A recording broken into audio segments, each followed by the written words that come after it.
एक गांव था जहां कोई कभी दुखी नहीं होता था। हर चेहरे पर मुस्कान, हर घर में हंसी। ऐसा लगता था जैसे वहां दुख नाम की चीज ही नहीं है। लेकिन इस गांव में एक अजीब नियम था, रोना मना है। अगर कोई रोए तो गांव के बीच बना एक कुआं उसे अपने अंदर खींच लेता और फिर वो इंसान कभी वापस नहीं आता था। गांव के लोग कहते थे, कुआं दुख को निगल जाता है। उसी डर से कोई रोता नहीं था। उसी गांव में एक लड़की रहती थी, नाम था मीरा। मीरा को बचपन से ही कुछ अजीब लगता था, क्योंकि उसने कभी अपनी माँ को हंसते हुए नहीं देखा। माँ हमेशा मुस्कुराती थी, लेकिन आंखों में कुछ मर चुका था। लेकिन एक रात मीरा सो रही थी, तभी अचानक उसकी नींद खुल गई। फिर उसने देखा, घर के कोने में माँ चुपचाप रो रही थी। ये देखते ही मीरा का दिल जोर जोर से धड़कने लगा। लेकिन अगले ही पल माँ हवा में उठने लगी और कोई अनजानी ताकत उन्हें खींच कर ले गई। मीरा चिल्ला उठी और तुरंत माँ को ढूंढने के लिए अंधेरे में निकल पड़ी। ढूंढते ढूंढते वो उस कुएं के पास पहुंची और धीरे से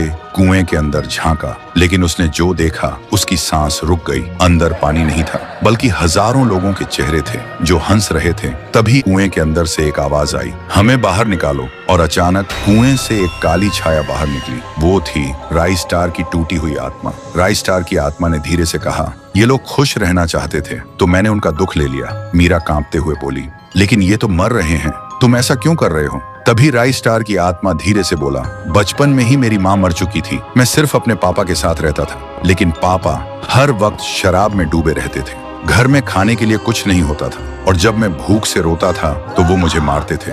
धीरे धीरे रोना मेरी आदत नहीं, मजबूरी बन गई थी। फिर एक दिन जब भूख, दर्द और अकेलापन सब एक साथ हद पार कर गए तो मैं चुपचाप इस कुएं के पास आया और अपनी जान दे दी। तब से मेरी आत्मा यहीं अटकी हुई है और जब भी कोई रोता है उसकी आवाज मेरे अंदर के दर्द को जगा देती है। वही भूख, वही चीख जो कभी खत्म नहीं हुई। और फिर मैं खुद को रोक नहीं पाता, मैं उन्हें खींच लेता हूँ इस कुएं में। सुनते ही मीरा को सच समझ आया, ये कुआं दुख को खत्म नहीं करता, बस हर रोते हुए इंसान को अपना हिस्सा बना लेता है। तभी मीरा ने एक पत्थर उठाया और जोर से अपने हाथ पर मारा। दर्द से उसकी चीख निकल गई और उसी चीख के साथ पूरा गांव कांप उठा। चीख इतनी तेज थी कि राई स्टार की आत्मा तड़प उठी और हवा में समा गई। कुएं में कैद सभी लोग आजाद हो गए और उस रात के बाद से गांव बदल चुका था। लोग सच में रोने लगे थे। अब वहां हंसी कम थी, लेकिन सब कुछ पहली बार सच था।